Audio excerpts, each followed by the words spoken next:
Are you ready for part two? We are going to be diving into 6 more time saving hacks for your business. So, if you struggle, like most of us do, to get all the things fitting into your workday, then tune in and let's hear some more ideas.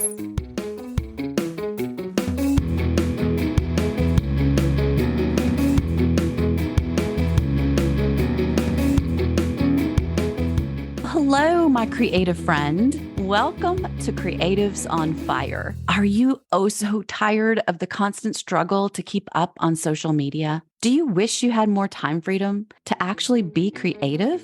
Well, listen, I'm Melanie Ferguson, a creative business coach and multi-six-figure online creative business owner who's made so many mistakes growing my blog and social media to hundreds of thousands of followers, only to look up and have very little to show for it. Once I put my head down and added a few key systems and strategies, everything changed for me. In this podcast, I'll be sharing my proven systems and shortcuts, turning those followers into paying customers. So if you're ready, let's take your online business to the next level and leave all the overwhelm behind.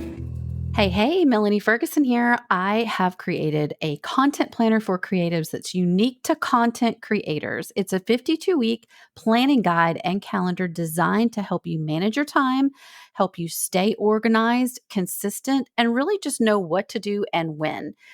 From planning your content to making sure you're on track every single week, this planner allows you to focus on what matters most for your business. So if you're looking for a way to keep all of your things organized, be able to be ahead of the game and know exactly what to do and when, check it out at creativesonfirepodcast.com/planner.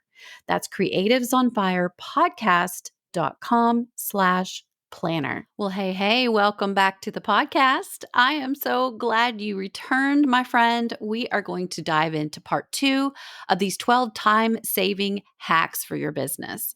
I'm really hoping that you're really taking some of these to heart, even if it's just one or two, and just creating a system to help you save time. Okay, number 7 may seem common sense, but I want you to think about it anyway.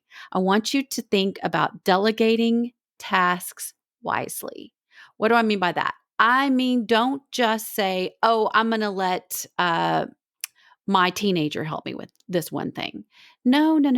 You want to concern yourself with who it is that you're handing off your task to. Um, Start out by thinking what tasks take the most time, what would be the best thing to take off of your plate that you really feel like somebody else could handle for you. And these are things that don't require your voice. Like I could never hand off the podcast recording here because it requires literally my voice.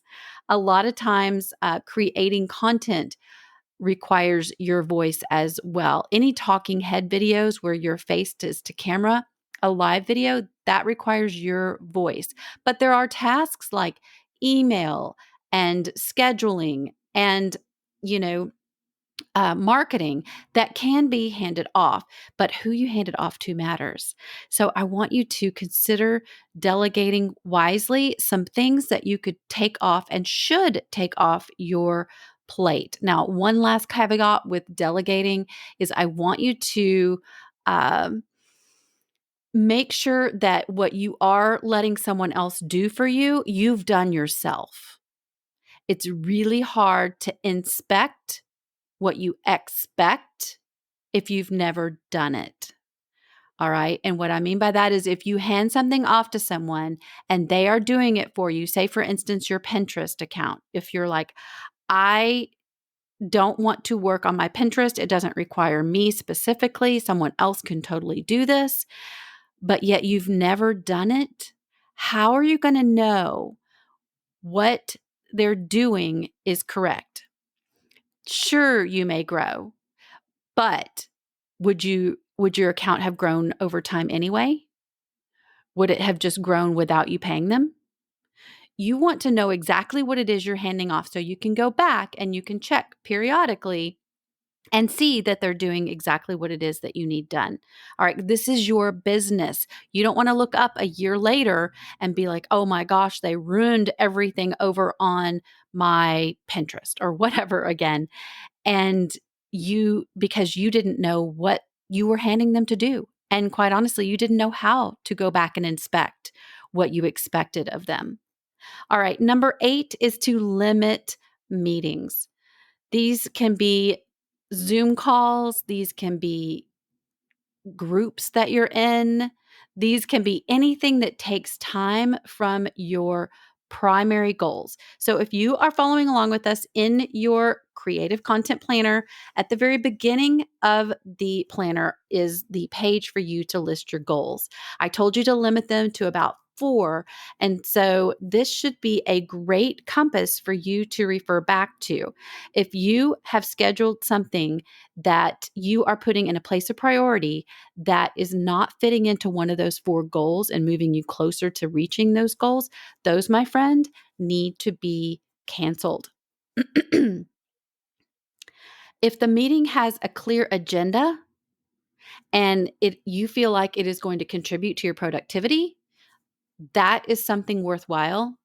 Otherwise, you need to axe it. Just get rid of it. Just cancel that membership, cancel that meeting. Do not let anything get in the way of you reaching your goals this year, my friend.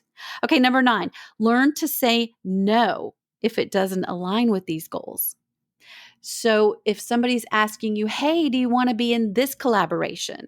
And you look back at those 4 goals and go, it's a YouTube collaboration, and that's not even on one of my goals.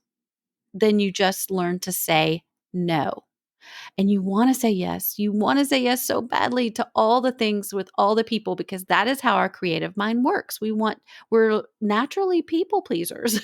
And so I want you to learn the art of saying the word no in a nice way.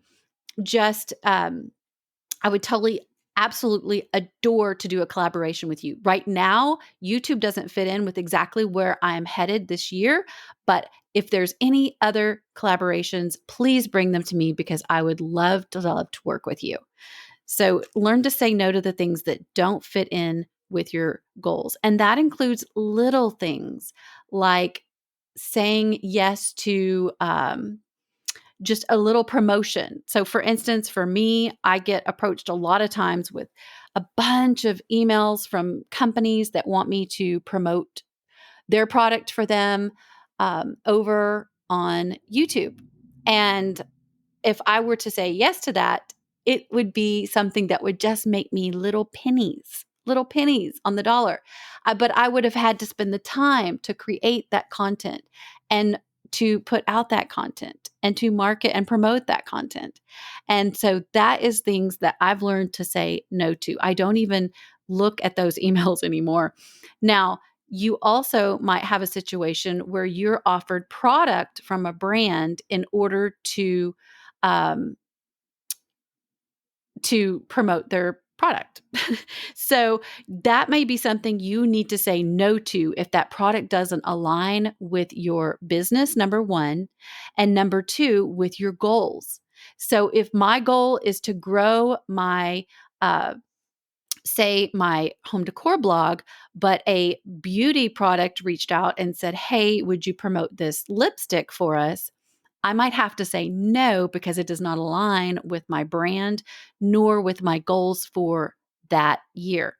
So just consider the things that people are asking you to do. And if they don't align with your tasks and your goals, just learn to say no. All right, number 10 is to optimize your email management.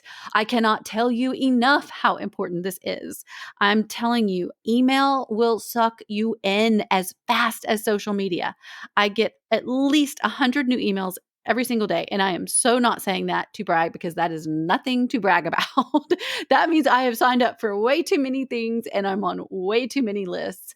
So I methodically block out time specific for email management. And typically that is on a weekend. And typically I will start by going through and unsubscribing from everything that does not push me towards my goal.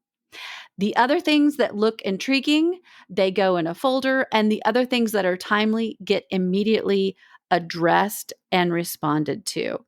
So I want you to decide right now that you are going to optimize your email management by setting up a time of the week that you check them to go through them all, right?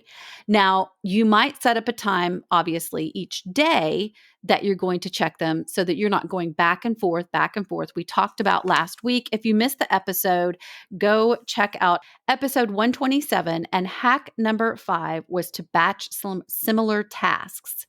And so that was to keep us from hopping around from thing to thing. And if you get serious about your email management, you will pick a time of day that is the only time, and you will honor that.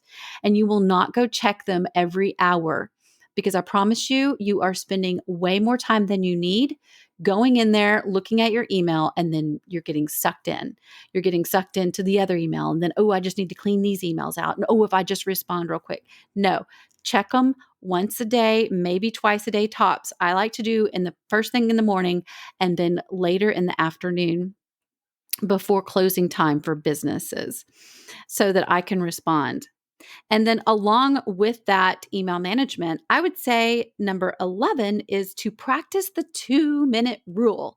Okay. The 2-minute rule is my favorite. If there's something, and I'm very guilty of this, if there's something that takes less than 2 minutes to do it immediately. Do it right then. So a lot of times I will go into those emails at the beginning of the day or at the end of the day, and I will just open it, glance, and say, oh, that takes a decision. I'm not going to think about that right now. I will think about that later, Miss Scarlett. And so I will put it to the side. If you've touched it and then you have to go back and touch it again, you are wasting time, my friend. If it takes less than 2 minutes to respond really quickly, respond really quickly. If it takes less than 2 minutes to put it in a specific folder, put it in the folder. If you can make that decision on what it is in the email within 2 minutes, give yourself those 2 minutes. Make the decision so that you don't have to go back and look at it again. It will totally change your mind. You will not have such cluttered thoughts and just constantly have that overwhelming feeling of your email. So practice these 2 things, email management and blocking for it, as well as the 2-minute rule. And last but not least, you guys, I'm so excited you're here for these. Number 12 hack is leveraging productivity tools. These are tools, any tool that is going to make your life easier and simpler and faster. And to do this, I would recommend that you go back and look at episode 65, where I talk about the tools that I feel like every content creator should definitely give a try. And these include everything from things that save you time with keyword research for blog posts, images for your blog post, newsletter tools, social media scheduling tools. I talked to you about YouTube video creation tools, all the things. So if you want to get better at leveraging some of these daily tasks, I would definitely recommend you go check out that episode. I will drop the links to everything I mentioned here today in the show notes. But I hope that these 12 hacks help you out, my friend. I truly do want us to all work smarter and not so much harder. So I know that we sabotage our own businesses by the workarounds that we give ourselves with our creative brains. But I'm hoping that if you put a few of these hacks into place, that it will really, truly help you out. All right, my friend, if it does help you out, I would love if you would share this episode with a friend and leave me a review over on Apple Podcasts. All you have to do is scroll down past the 5 stars, give it a 5-star review. I will sit here and I will add you to the stories and share you out if you do so.